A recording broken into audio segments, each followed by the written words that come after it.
Hello friends, నమస్తే. మా ఊరు వాక్ వచ్చినాం. అంటే యాక్చువల్లీ కాలం అంటే మీకు అర్థమైంది వాక్ అని చెప్పినాం.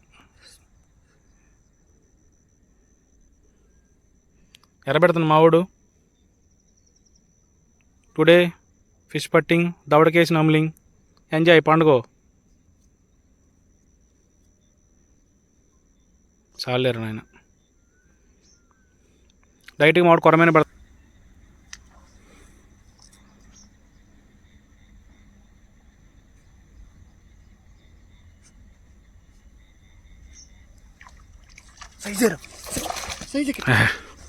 మంచి చేప పడింది ఫ్రెండ్స్. తుమ్మ చాలి ఎంజాయ్ పండుగ. తిరుగు తిరుగు. సూర్యుడు అస్తమిన సమయానికి మంచి చేప పడింది ఫ్రెండ్స్.